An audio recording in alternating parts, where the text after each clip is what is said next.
Hello, the closer pearl, green ninja, and Olivia. Dolly Joe, Lemon Slut, Destruct the Concon. Hello, Fuzz, and Hikibee Hunter, and Foodie the Liquor. And hello, little Sharky. Little Sharky, little Sharky, little Sharky, little Sharky. And little Sharky, thank you so much for your sub. First sub of the night. First sub of the night for little Sharky, little Sharky, little Sharky, little Sharky, little Sharky. L-I dot L underscore sk S-H A-R click K I dot E little Sharky, little Sharky, little Sharky, little Sharky, little Sharky, little Sharky, little Sharky. Oh my goodness, and Olivia. Thank you. Expect books from Amazon Monday and another coming sometime later. Okay, I will. Thank you, thank you, thank you. I'm excited. How are you doing, Sleepy? How's the weekend starting for you? I am doing great. I am doing fantastic. Fantastic.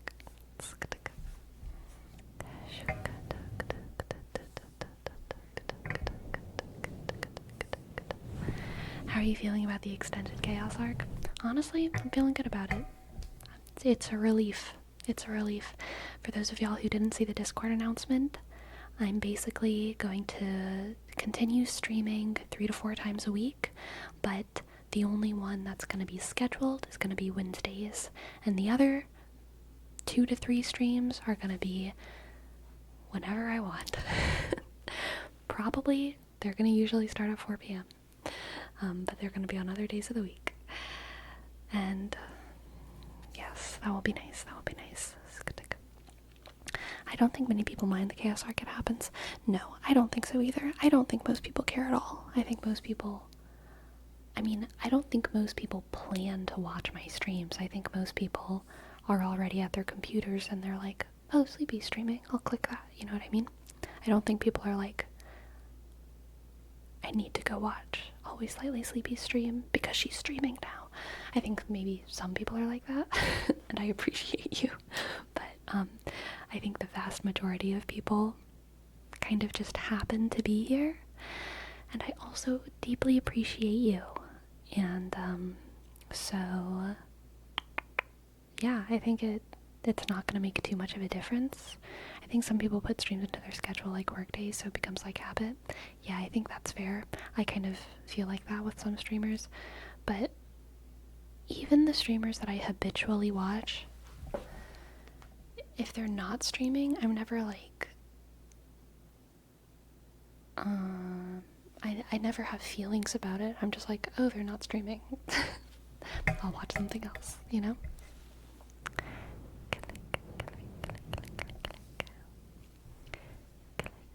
Oh really? A group of us had a tailgate set up with a grill and everything? Oh my goodness.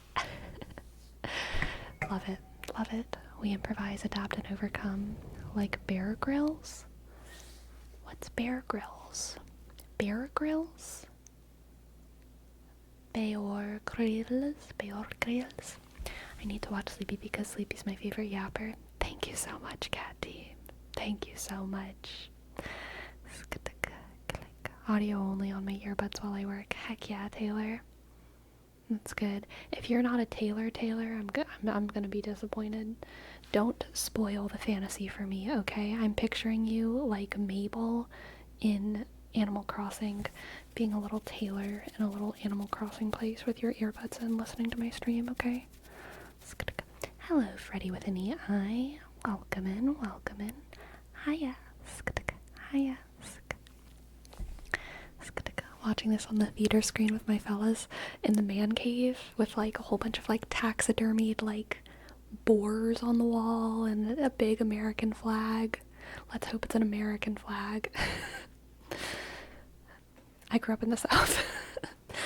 Oh god, the flags you see in the man caves. America's really the best one you can hope for.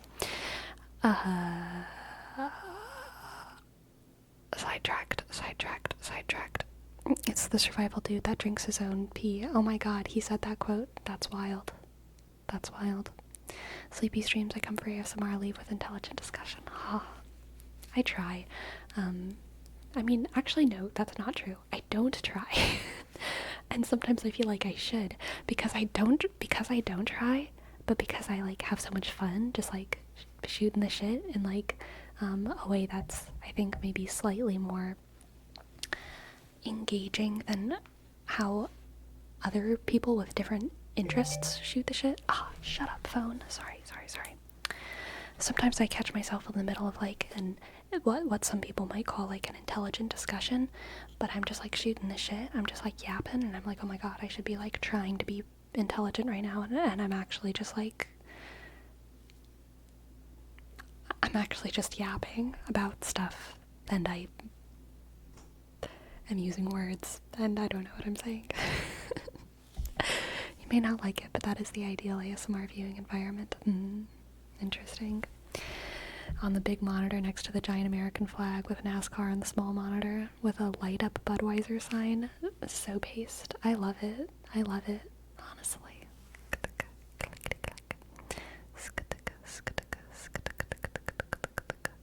Interesting conversations. I'm okay with that. I'm a plant operator. That's pretty cool.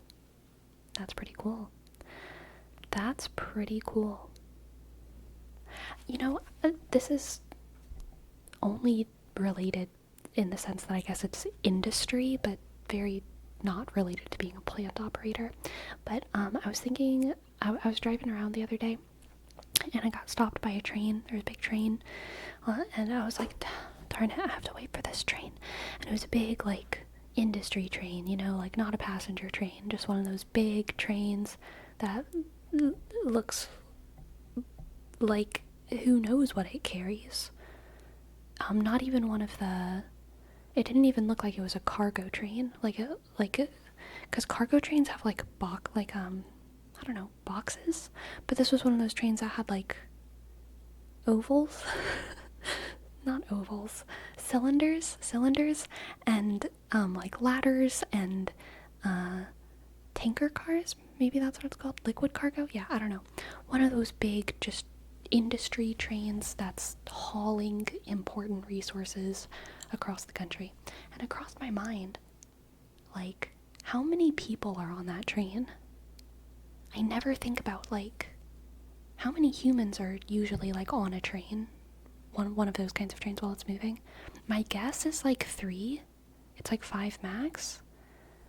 Interesting. But, like, who are they? Like, how many people do they need? They need the conductor, right? What are the other guys? And girls? And pals? What are they? There's a train conductor shortage. You know, back in, like, 2020, whenever I was always on, like, the job websites looking for new jobs, I saw a job offer to, like, become a conductor, to be trained to be a conductor, and honestly, I considered it. Because, like, why not? Like, I could do that. I can do anything I set my mind to. I could be a train conductor. Because it didn't have any, like, they're not called prerequisites, it's called qualifications, I guess. They had, like, you know, things they were asking for, like a college degree or whatever, but it wasn't like a qualification, I guess. So I considered it. I considered becoming a flight attendant as well. I still think being a flight attendant would be fun if I get old ever in my life. I think being a flight attendant could be fun. You don't need qualifications for trains. I'm sure they have preferences. I'm positive they have preferences, but they didn't have any listed. Could you imagine yourself as a train conductor? Yes.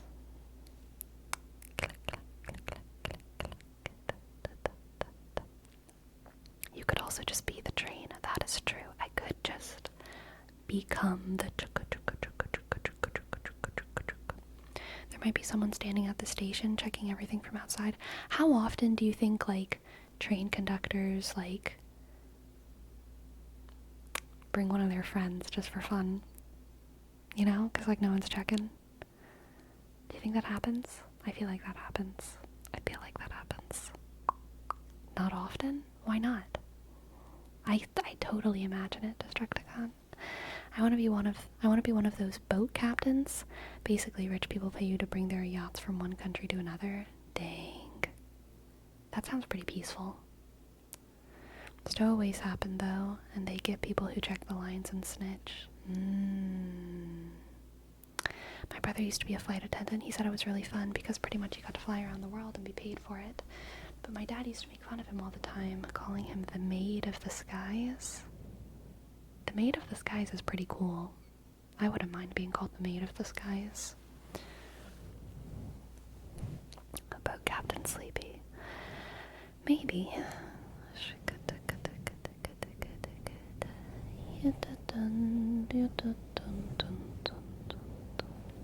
There's one dude that filmed him moving countries on YouTube, and he would get spotted like once or twice per video, moving on trains illegally. Dang. Yeah, I grew up in like train country, like trains everywhere. I feel like the whole US is really train country. So that doesn't say much, but there were a lot of trains passing through where I lived. And I fantasized all the time about hitching a ride when I was young. There was a place where trains like parked kind of near me. And so I did climb on the trains. Like there was no one there. There was no one there, literally no one. And I did touch them and walk on them a little bit. But, you know, they were just parked there, not doing anything. So, I think it was fine. Did you touch the butt? I did. I did touch the train butts. The little caboose. Caboose, caboose, caboose, caboose, caboose, caboose, caboose.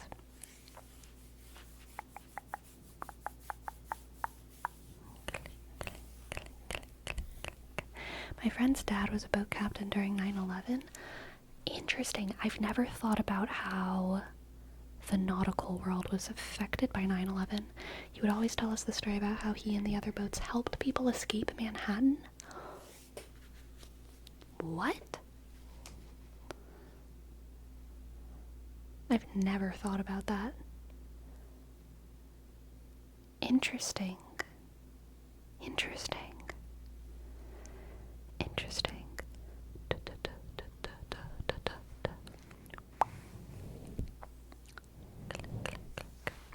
There's a guy on YouTube that does train surfing, pretty much that, getting into trains and traveling around Europe. Makes sense if they had to get people out of a death cloud. Yeah, totally, it makes sense. Absolutely. The boats in Manhattan were a very underappreciated part of that day. Yeah, it sounds like it. I know nothing about it. My dad likes to go on old steam trains when we go on holiday. He always talks about the Hornby Museum, which is full of old UK trains. That's cool. Around where I live, there was this old farm. It's still operational, but on the farm also has like a little like folklore gift shop, so it's kind of open to the public. And on their land, there's a train, part of a train, I guess. A very, very old train. It's like antique, and it just kind of sits in the front yard. And whenever I was really little, my family had a ritual of after mass, we would go get food somewhere, fast food. We only ever got fast food after mass on Sundays. And we would take it to that train and eat it there. So it would be like, you know, bringing our Wendy's meals to like the train. I think we mostly went to Wendy's growing up. We were not like a McDonald's family, but I think we did sometimes. But it was mostly Wendy's and Dairy Queen. Sometimes Burger King.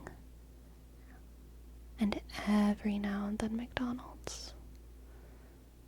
The post-mass lunch always hits on Sundays. It never misses. It's true. It's true. Did you sit next to the window? The train was like it wasn't like a train you sat inside of. We just sat in the it's like an old antique train that was like falling apart, and it was like an industry thing, not a passenger train, so you kind of just like sat on it. And yeah, there was no window, but it was open to the air. We went to Five Guys. Yeah, I didn't know about Five Guys whenever I was young. It didn't exist where I lived. When can I redeem name trace? Whenever I turn the redeems on. I haven't been turning on the redeems on as much lately because I feel like our conversations have just been so fun. They've just been so fun, but I'll probably turn them on at some point.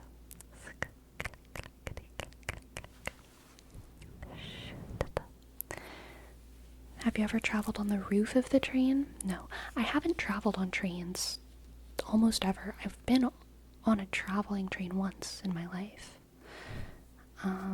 which is actually confusing because I must have come back somehow, but it was when I was a baby. I was like 2 years old. There's some of my earliest memories being on that train, but I only remember it being one way, which is confusing. So maybe I was on a train twice in my life. Speaking of antique trains, did you know diner restaurants originated from repurposed railroad dining cars? That makes sense. The vibe makes sense. Influenced by repurposing lunch wagons. Nice. Interesting.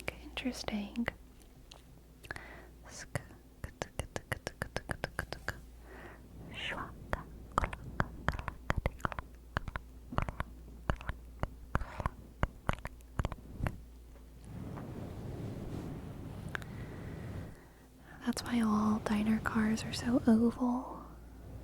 When the train stopped transporting so many people, sold them off. Interesting. I remember there was a episode of Little House on the Prairie. I loved watching Little House on the Prairie whenever I was young. I think we owned like 2 seasons of it on DVD, which is funny. But we also watched it on like TV Land. And one of the episodes, a lot of episodes stick in my head from like the frontier life, the harsh frontier life depicted in that show. But there was one episode where I think the family was just like really, really hard on money. And Pa like went out to help build the railroads, and they really showed.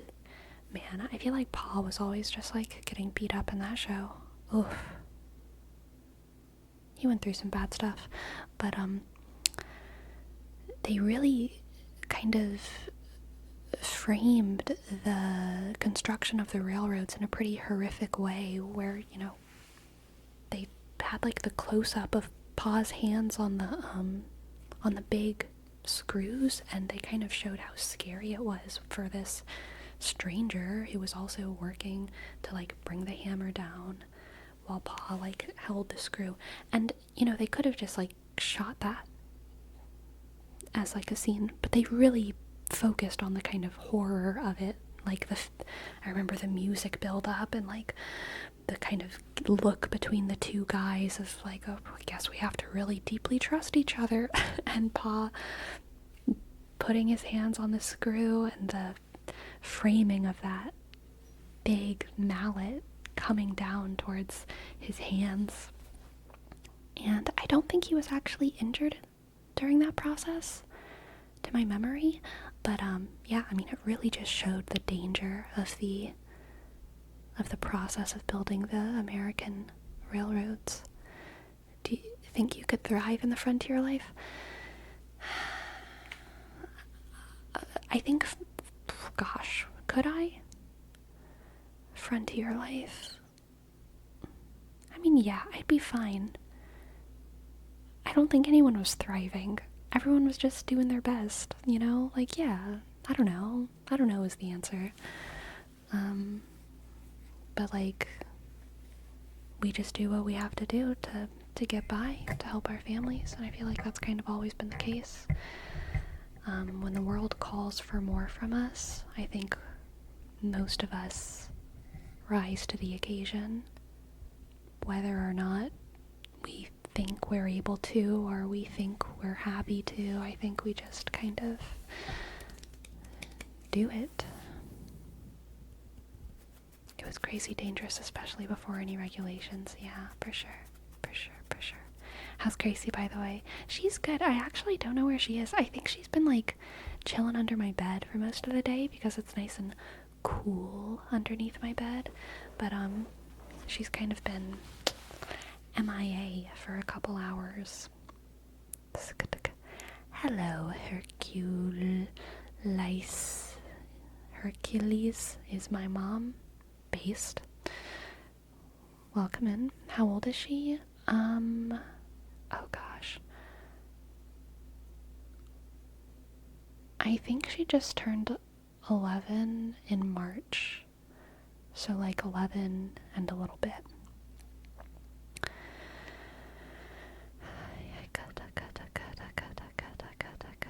I like to think I'd be able to, but realistically I'd be sitting in a wagon somewhere asking people if they need me to type on a keyboard, and they will say, "What's a keyboard?" Oh, she always knows. She always knows when we talk about her, I feel like. Hello, girl. What's up? Hi. Meow.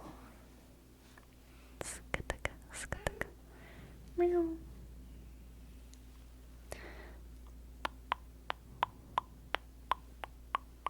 A bonnet for Rome? The hat thing that girls used to wear in those kinds of shows? Did it have any purpose? A bonnet? Well, so they have the same purposes that hats have, in the sense that they can protect your head, your hair from the sun and from heat. And then they also have the purpose of hats throughout all of history of style and showing a particular culture of modesty and gender signaling, you know?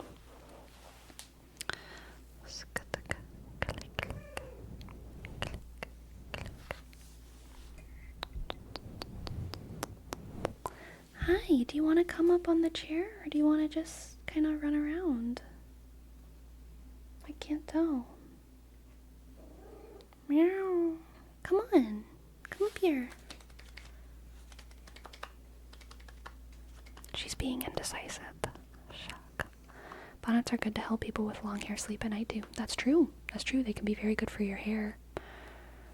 Because if you sleep without a bonnet and you toss and turn, then you can, you know, irritate your scalp and tangle up all your hair and blah blah blah blah blah. Shika, shika, shika, shika. Shika, shika. Maxwell, thank you so much for your sub. Oh, with your sub, my cat jumped onto the chair. Click, click, click, click, click, click, click. Thank you so much for your sub, Maxwell. Thank you so much for your sub. Click, click, A, shk, X, click, W, shk, H, click, E, sk, E, sk, L, 2, 1, sk, sk, sk. Thank you. Thank you so much. Shk. Looks like what people in restaurants wear to avoid having their hair fall on the food. A hairnet? A hairnet? Or a bandana, sometimes people use in restaurants.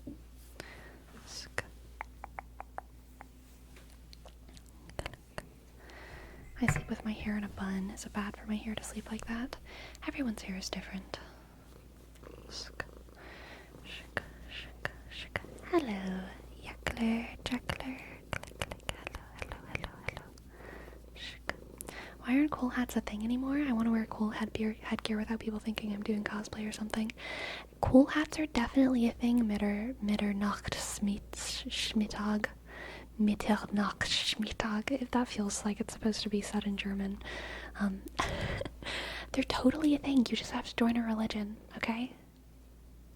You just have to join a religion. You'll have plenty of hats to choose from. Well, you'll have plenty of religions to choose from. and they all have a hat. They all have a hat, okay? But also, in general, yeah, I mean, there's other ways and reasons to wear hats.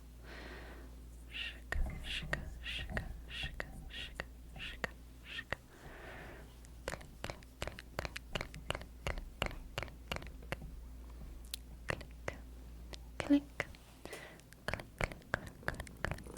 Hello, Maxwheel. Welcome, welcome. What nice wishes you have for everyone. Choose your religion based on the hat selection. Honestly, you gotta choose somehow. You gotta choose somehow. What's the Catholic hat?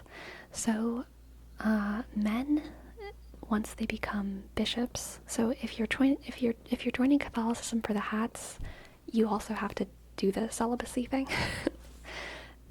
Become celibate for the hats, okay? If you make it to bishop, you also have to be very smart, climb up the priest ranks, make it to bishop, you get a little round thing. I actually don't remember what it's called right now. And then if you're a woman in the Catholic tradition, if you're going to mass, you can wear a veil. And if you become a nun, you obviously have like a habit, but lay women in the Catholic Church often wear veils to mass. Not always in like modern churches, but in the more traditional churches, women wear veils at mass.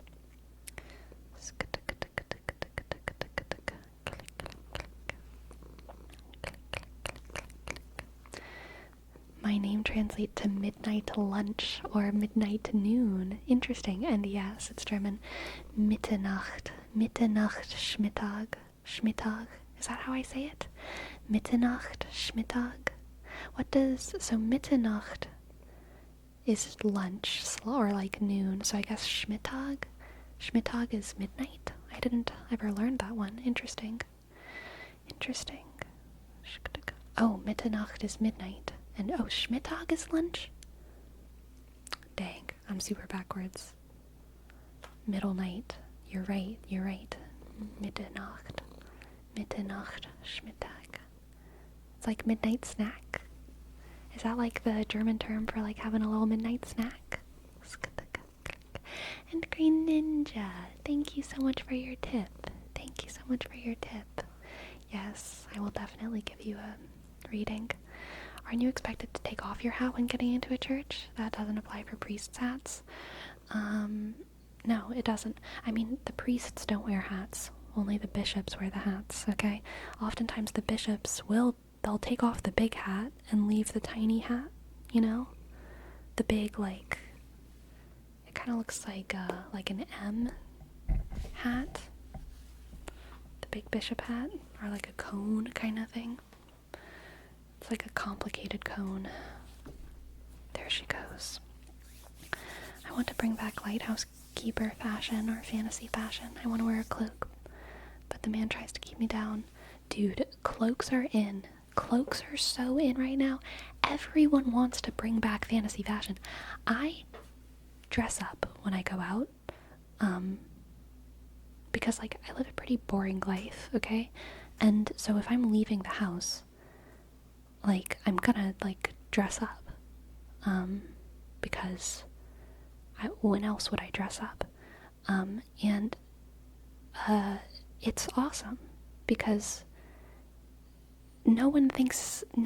people will acknowledge like, it's kind of weird that this person is like dressed up and like away, but I only ever get people saying like, giving me compliments, you know? People are never upset whenever you like dress up like a witch or whatever, just on a normal day. If anything, it just makes people happy.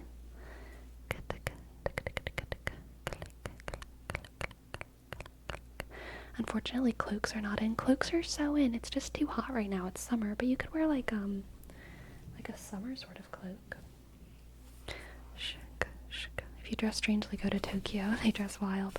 To be fair, I feel like Portland is a pretty good place to kind of dress whatever you want, wear whatever you want, dress however you want. Alright, let's do a reading for for Green Ninja. Let's do the Hush and Ethereal Orbs today. That's what I'm feeling. That's what I'm feeling. Oh, the midnight snack is Mitternacht Frühstück. Frühstück. Frühstück. Stück. Stück. Is that how I say that? Stück? Is that okay? Frühstück.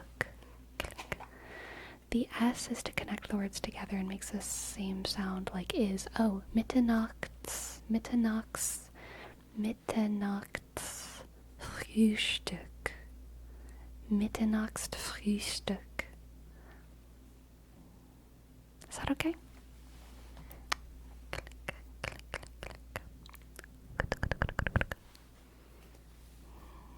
That's very fair, Taylor. But look, I'm sure if you showed up to your plant in full out, like, Renaissance regalia,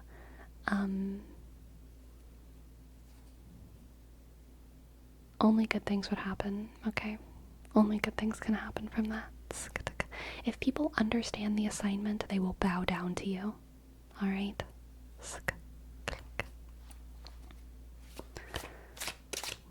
You speak Dutch? No. Deutsch? No. 9.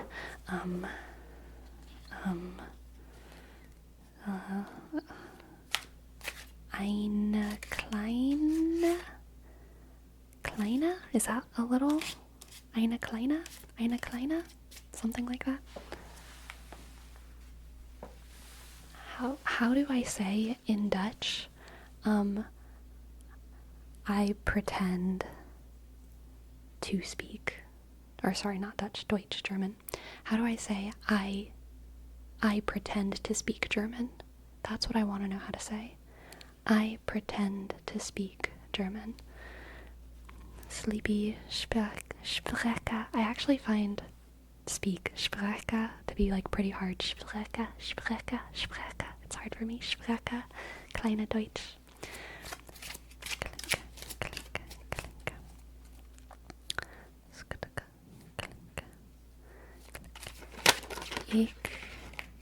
Ich tu so, als konnte ich Deutsch sprechen. Pretending to speak a language till you get caught is so fun. Yes, it is.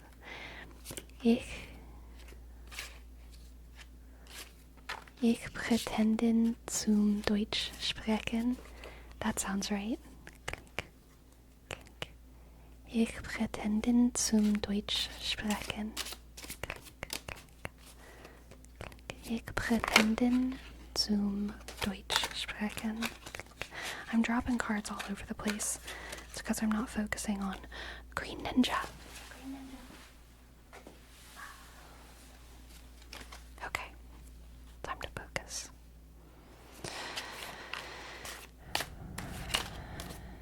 Green Ninja. Green Ninja. Green Ninja. Green Ninja. We have the 4, that's 4, right? Yes, 4 of Cups. 4 of Cups. 5 of Swords.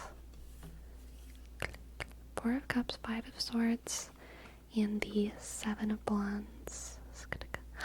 Mirtea, you have this deck. I love this deck.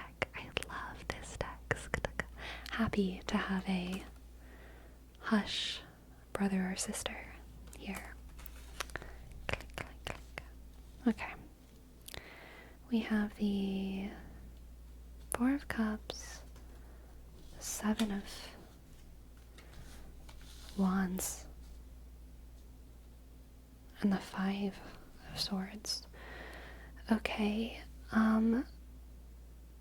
Green Ninja, this is you having achieved something that is really, really hard to maintain and actually not even like fun anymore.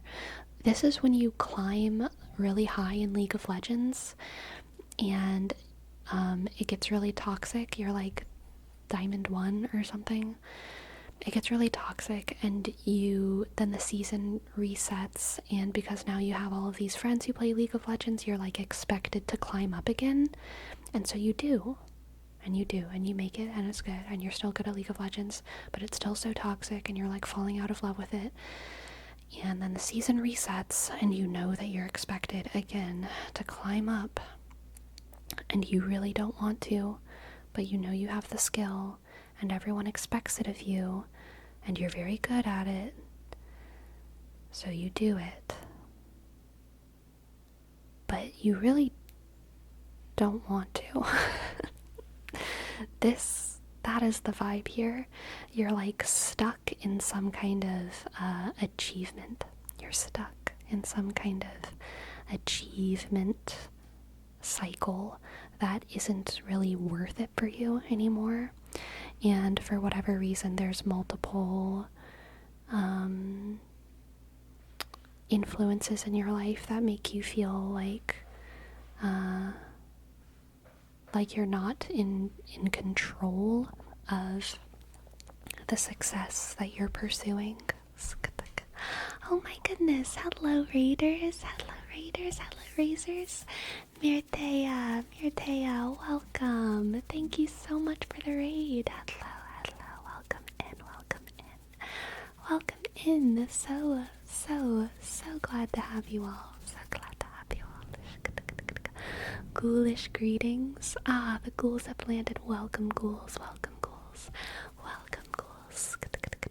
I hope that we are spooky enough for you. Welcome ghouls.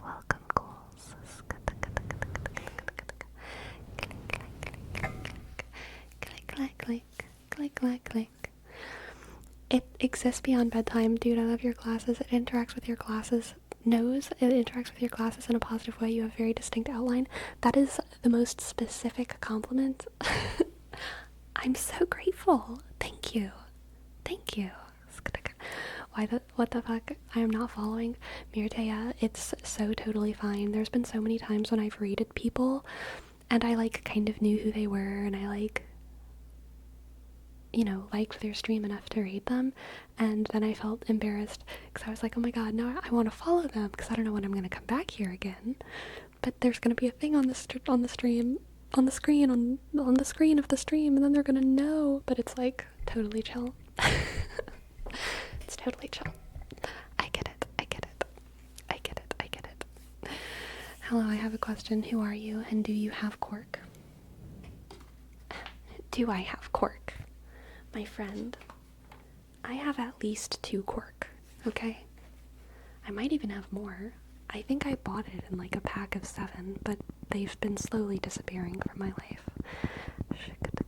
But who are you is a good question. I forgot to introduce myself. My name is Sleepy. I make ASMR on Twitch and on YouTube. And this is Twitch. YouTube is a different website. You might be familiar with it. Twitch is purple, YouTube is red.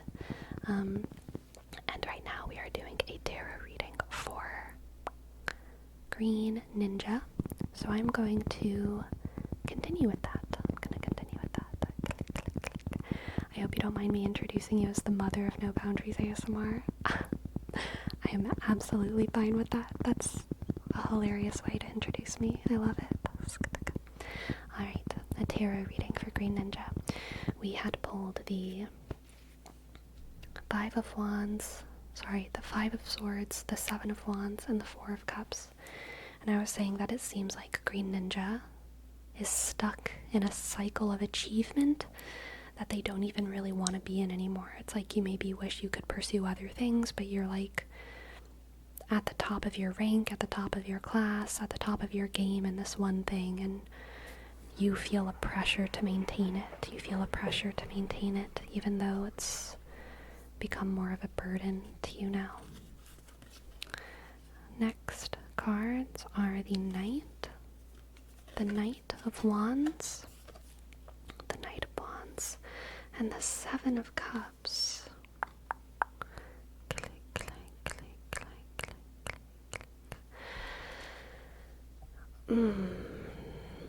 Interesting. So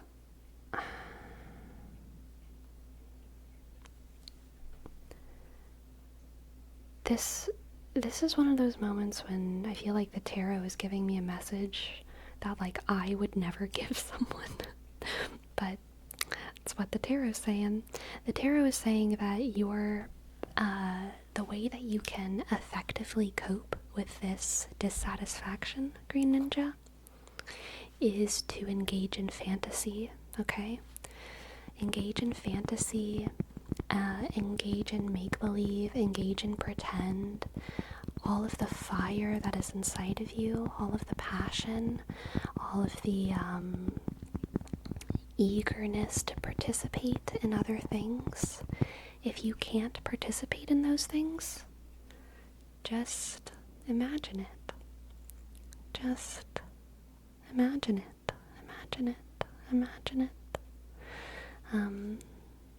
Because I think for whatever reason, you, in this particular situation, Green Ninja, have the superpower of imagination being enough.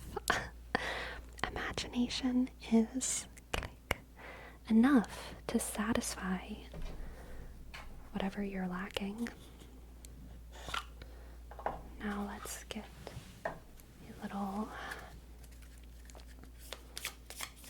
lunar notes card.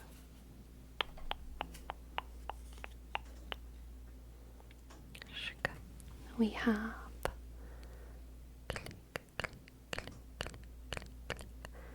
Alichiel, guardianship and protection.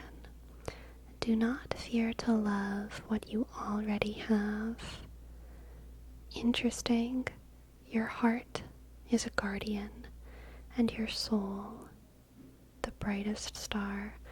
That actually fits so perfectly. That actually fits. I'm constantly shocked at this deck and how much it can fit sometimes. Do not fear to lose. Oh, to lose what you already have. Sorry, I thought it said to love. Do not fear to love what you already have. Do not fear to lose what you already have. That is kind of different. I think they could both apply though. Do not fear to lose what you already have. Your heart is a guardian, and your soul the brightest star. I think this might just be saying that you don't need to put so much pressure on yourself to maintain the high status that you've achieved. You're probably putting more emotional labor into maintaining that than you need to. It will probably maintain itself without you putting quite so much pressure on yourself. And yeah, it's another reminder as well to just enjoy the light and enjoy the fire within you. Enjoy your own imagination, your fantasy world. And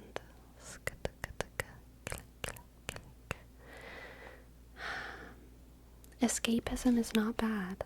Escapism is not always bad. And I think escapism can sometimes actually help us to more effectively ground ourselves outside of our escapism practices. I think that's the message here, Green Ninja. Don't be afraid to engage in a little bit of escapism when the real world is feeling like it's a burden. Just because you're engaging in all of that escapism doesn't mean that you're doing the real world stuff badly or ineffectively or anything like that. And in fact, engaging in escapism can make you be better at engaging in the real world too. Okay. Thank you for letting me read for you. I hope that you enjoyed, and I hope that resonated. Thank you, thank you, thank you, thank you, thank you, thank you, thank you, thank you. Oh my goodness, we have an anonymous tarot reading? Someone? Thank you so much for your tip. Thank you.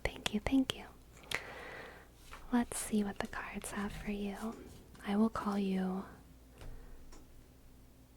Lemon Slut. Because that is who you are. I don't know why I didn't put my name in. Me either. Sometimes GoFibot is weird.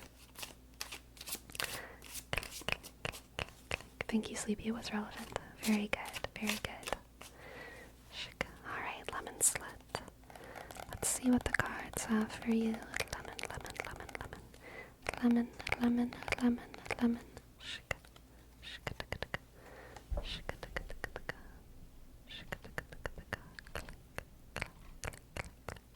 Please call out Morpheus Prime. Right! Thank you for the reminder. Morpheus Prime sent me a donation on a Twitch stream to do a tarot reading, and then they disappeared. And I want to give you your tarot reading, Morpheus Prime, wherever you are, whenever you are, lost in the time ways, lost in the other side, over the hedge. I really want to give you your tarot reading, Morpheus Prime. If you ever show up again, I will give it to you. Okay? You just gotta say something in chat so I know you're here. Okay? Okay, for Lemon Slut, however, Lemon Slut.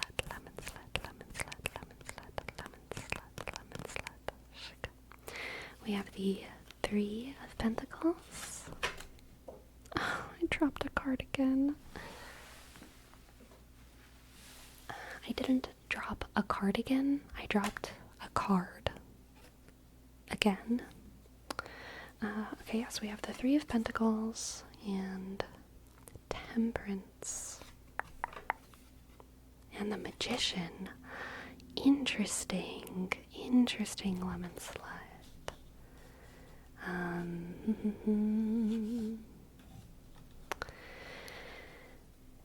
Ooh. This is you knowing how to use the people around you in a way that is really, really effective. You know what this is giving me? This is giving me director, okay? Like in the context of drama, stage or film. Directors know how to look at the people around them and bring out all of the good parts of them and kind of hide away all of the bad parts of them. They know how to use people to bring a story to life in a way that also makes the people excited to tell the story, in a way that also makes the people feel, beautiful or important. The director knows how to make everyone feel like a main character. At least a good director knows how to make everyone feel like a main character whenever they come on stage, by giving them very good blocking, by asking them questions about their character, by giving them, good props and good words to work from, good advice. And that is what you are doing in this reading, Lemon Slut. You are looking at the people around you and knowing exactly how to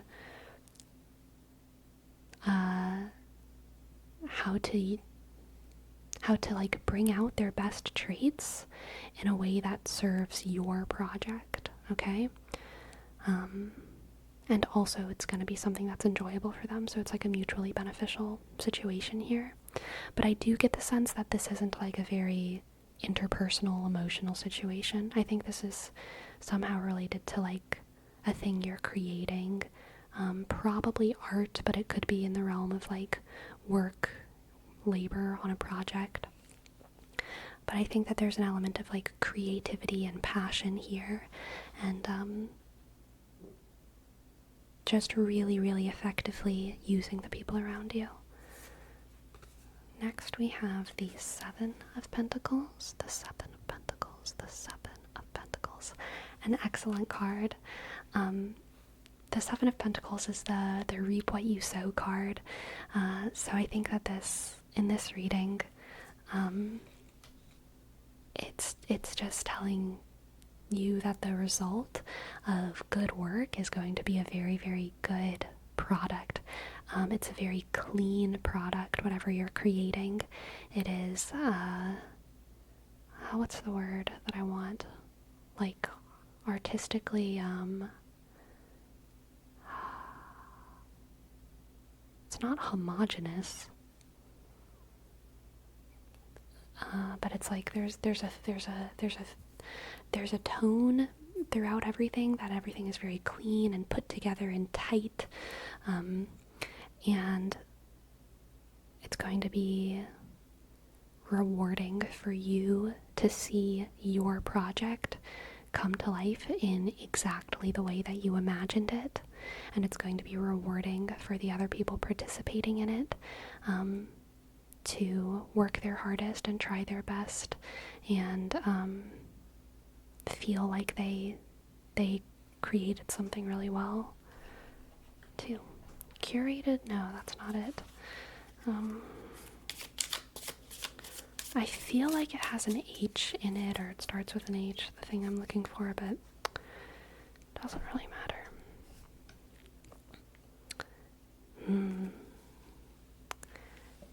And for your moon card, we have Alfeika, fulfillment and serenity. Fulfillment and serenity. Watching things grow at their own pace can be more rewarding than attaining them. Oh, wow. Honestly, that's such a good quote. That reminds me of directing as well. Something that you learn whenever you're like in directing classes. And I hate directing, I'm gonna be real. I hate directing, but I had to take directing classes. Something that you learn is like, whenever you are a director, there's a lot of situations where you have to plant the seed in an actor's head and know that it won't be good this rehearsal and it won't be perfectly there next rehearsal, but you can just let them kind of work through something with you as the guide, and usually telling an actor to do something over and over and over and over and over and over and over again in a rehearsal is not going to result in perfection. But if you like tell the actor something once and it gets a little bit better, but it's still not perfect, and then you just say, yeah, keep thinking about that, and then you kind of move on, it will get better. It will get better, especially if you give it, like positive reinforcement and all that. Watching things grow at their own pace can be more rewarding than attaining them.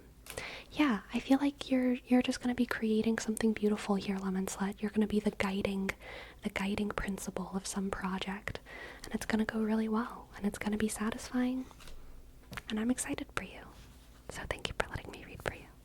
I hope that you enjoyed, and I hope that it resonated. That's really helpful. Been doing a huge solo project at work for a few months, and it's almost ready for my team to use what I've been building. Oh, that's exciting. It's going to take a group effort to do the last part that I have to direct. Heck yeah. You're going to do great, Lemon Slut. Okay? You're going to do great. I believe in you. I believe. I feel like sometimes you gotta use the brain's subconscious as a tool to just let it process things over time. Definitely.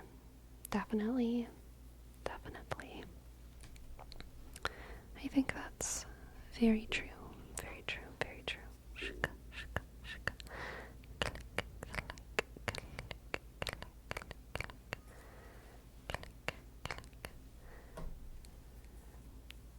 Have you fixed your bangs? What's that supposed to mean? I don't know. Have I?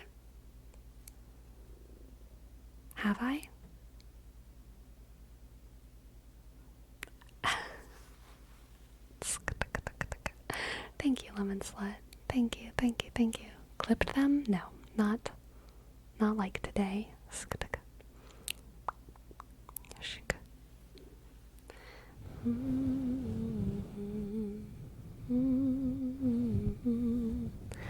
Cactus. Hi, Sleepy. You're pretty cool. Please, could I have a tarot reading? Thank you. Absolutely, Cactus. Thank you for your tip. Thank you, Cactus. Cactus, Cactus. Cactus, Cactus. Cactus, Cactus. Cactus, Cactus. Thank you. Let's see what the cards have for Cactus. Cactus, Cactus, Cactus, Cactus.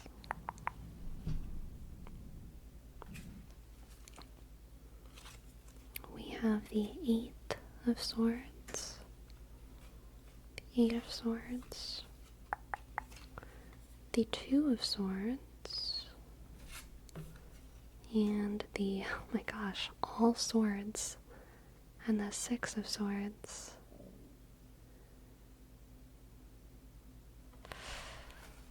Cactus. This reading feels appropriately spiky for someone named Cactus. I think that you are very concerned about a choice that you made. I get the sense that you're going in blind to something felt or feels like an arbitrary choice, but you know it's a big deal, but you don't have enough data to make it, and you just have to choose something, and you're choosing it, but there's no satisfying way for you to know if you're making the right choice.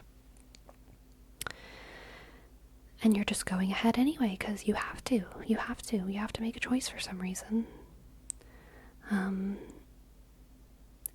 if anything, I mean, this reading is affirming for you that, like, you do not have the data to make an educated decision here. There's no amount of thinking or planning that could have made this choice more clear to you. You're doing everything that it is within your power to do, and it's good that you're not stagnating in the face of the unknown. It's good that you're making a choice and just going forward, because the data is never coming, okay? Sorry if that was loud. Let's get a moon card.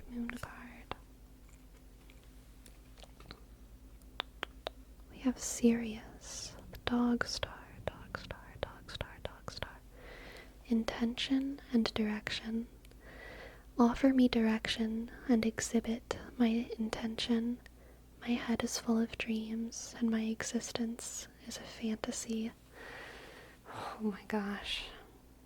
Dude, this sounds like Sleeping at Last lyrics. This sounds so much like belongs in a Sleeping at Last song.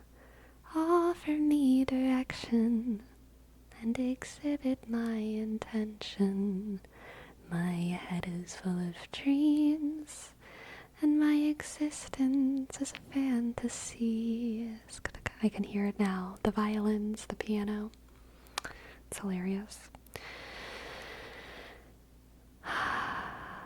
Offer me direction and exhibit my intention. My head is full of dreams, and my existence is a fantasy. Cactus, this reading is a reading about letting go of control and moving forward out of faith that the world will take care of you, out of faith that as a good person you will reach your karmic reward of goodness, that if you live by your principles, if you allow your principles to guide you rather than your knowledge of situations, then you will make the correct decisions. Letting go of control, okay? Letting go of control is going to be the way to get through this. That's my Delulu card. Yeah.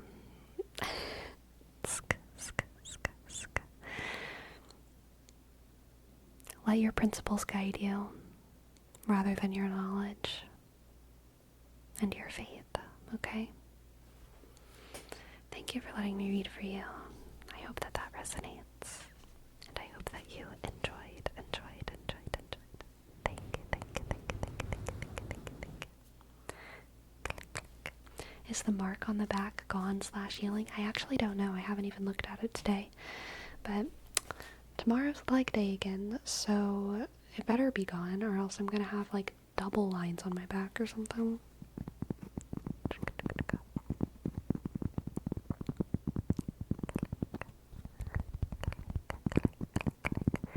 Yes, that was alarmingly accurate. Thank you, thank you. You're very welcome, Cactus. You're very welcome. Very welcome. You have Adventure Time type singing? I don't like Adventure Time.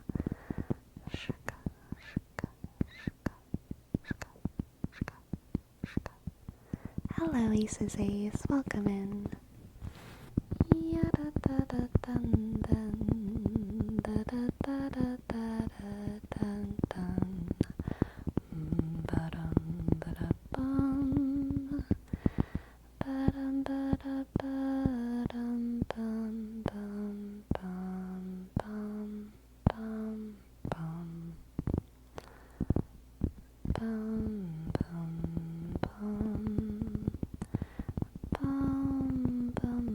Why don't you like Adventure Time? I don't like the way it looks. It like freaks me out. I get gross feelings from the way it looks. The aesthetic of it scares me. So that's it. That's it. Shug.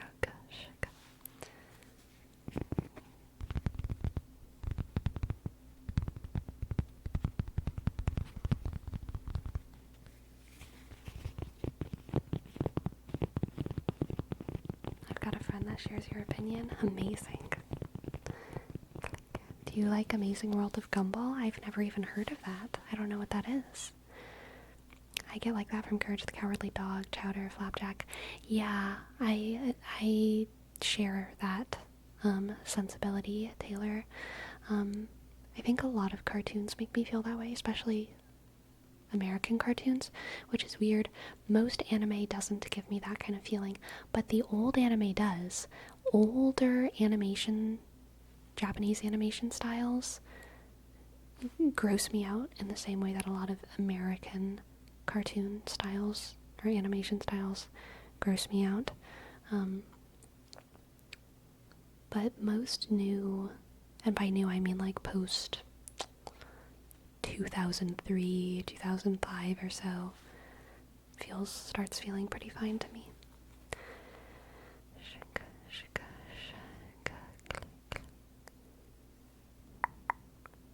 Yeah, I think it's the art style for them, not the topics.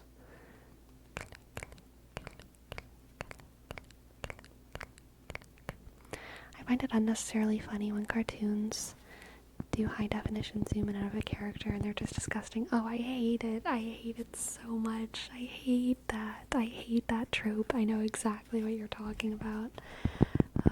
Gosh. Dude, old people in real life are beautiful.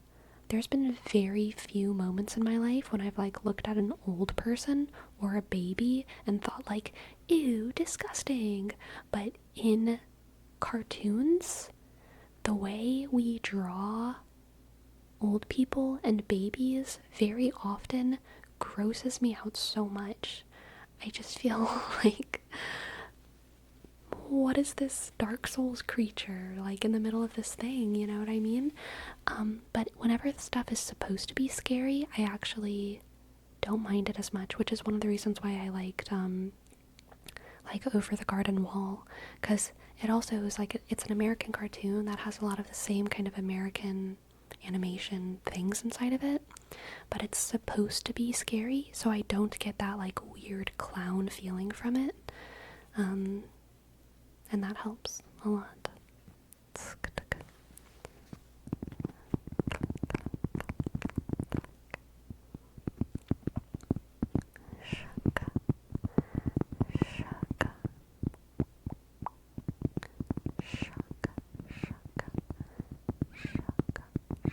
Have you seen One Piece? No. I'm, peripherally familiar, but I haven't watched it. I think it's because they're over-exaggerated. Yeah, absolutely it is.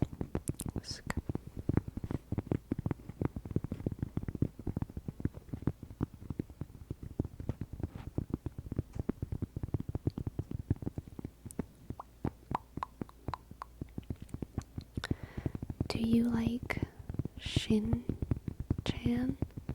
I don't know who that is. I'm sorry. I don't know who that is. But I have a trash can. I have a trash can and it opens up by itself, which is pretty exciting. It opens up all by itself. And it opens up by itself whenever it has like a little motion sensor on it. It's very exciting. But I have it in a place in my kitchen where like it's kind of around a corner. Look at how cute my cat is. Oh my god, I love her. But sometimes if I'm just like walking around, it'll like open up a little bit. And in my head, what I used to say is like, shut up, trash can. But very early on, because I started saying that in my head so much, and I kind of like swatted down, in my head I've started saying, shut up, trash chan, as if they're like my high school anime friend who's like always making dumb jokes. Shut up, trash chan. And it's like a compulsive thought in my head that I think very loudly, almost to the point of annoyance at myself. Like I don't really want to think it, but now every time my trash can opens up and I don't want it to, my brain is just completely overridden by shut up, trash can.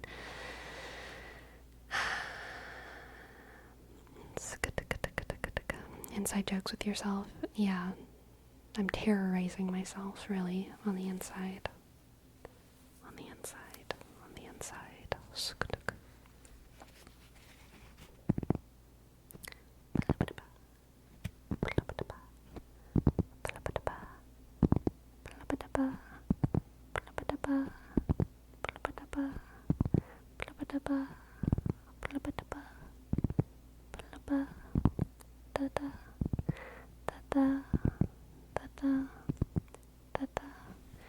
I have the intrusive thoughtness, but with dad jokes.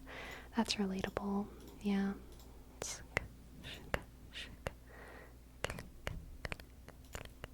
Do you have a favorite fantasy TV show? Fantasy TV show.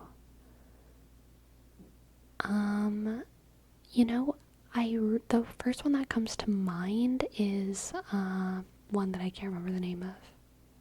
The OA, it's sci-fi.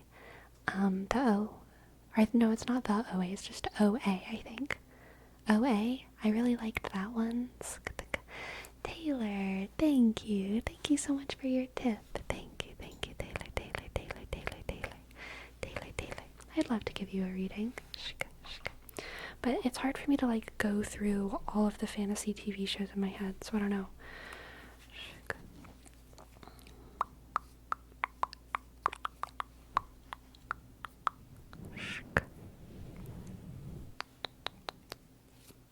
Merlin is very good. Merlin is good. Or Full Metal. Oh gosh, I'm like not even counting anime. If I count anime, it gets too big. List gets too big if I count anime.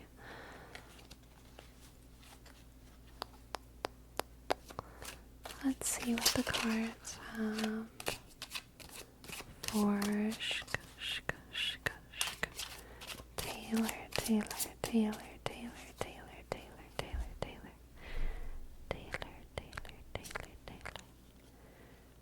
We have the Nine of Pentacles, Slay, the Ace of Swords, and the Page of Pentacles.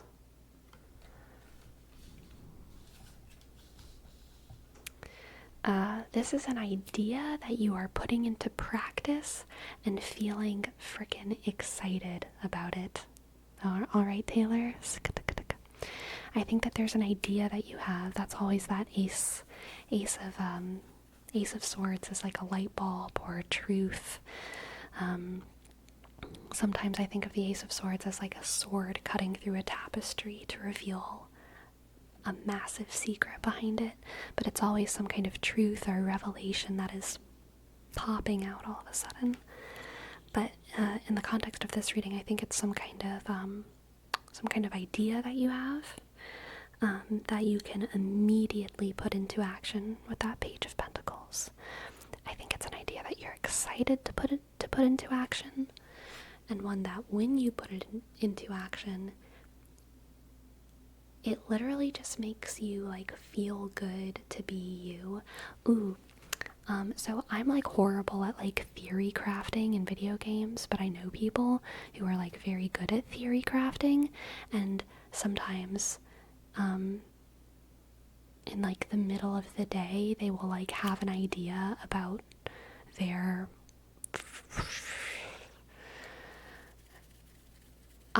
what's a video game? They'll have an idea about their Elden Ring build, and they'll be like, oh my god, I should use this sword for the thing. They'll have an idea, and they'll go home, and they'll put that idea into practice, and it'll make them feel like the most main character person in the world whenever they didn't get that idea from looking it up on the internet.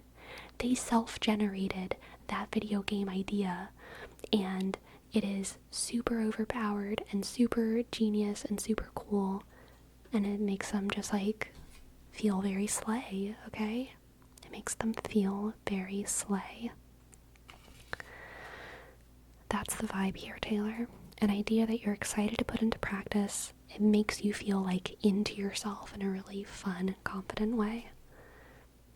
Next we have the Six of Wands. Awesome. So this is public recognition for your success, as well as your own personal pride. Path of Exile build is going to be sick. I don't know anything about Path of Exile, but that sounds great. Yeah, so this is, public recognition for your success, or public affirmation. If this is a video game, this would be, people DMing you and being like, oh my god, what's your build? Or people wanting to join your party, or people talking about you on Reddit boards. Oh my god, I saw this user do this crazy thing, and blah blah blah blah blah. Let's get a moon card, moon card, moon card.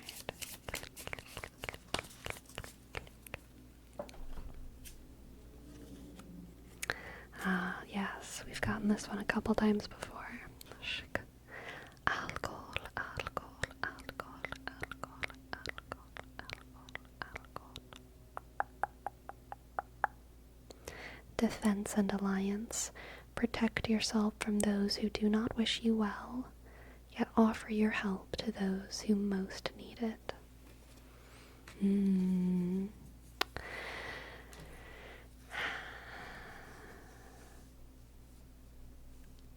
This card is making me think that you should be very discerning with who you share your success with. Okay, Taylor? I think that your ego probably wants you to be as helpful as you can to the greatest number of people, to share all of the details of your build to everyone who asks, but you don't need to share that with everyone. And in fact, sometimes what is actually best for the health of the world is for you to be selective with who you share your intelligence with, okay? I think it's good for governments to have some secrets, I think it's fun to speculate on what they are, but I think it's probably good they keep some secrets. We don't all need to know everything. That could cause problems. In order to best serve the world and your own motives, don't give away all your secrets to undeserving people, okay, Taylor? Thank you for letting me read for you. I hope that resonated. I hope that you enjoyed. Thank you, thank you, thank you, thank you, thank you, thank you. Da-da-da.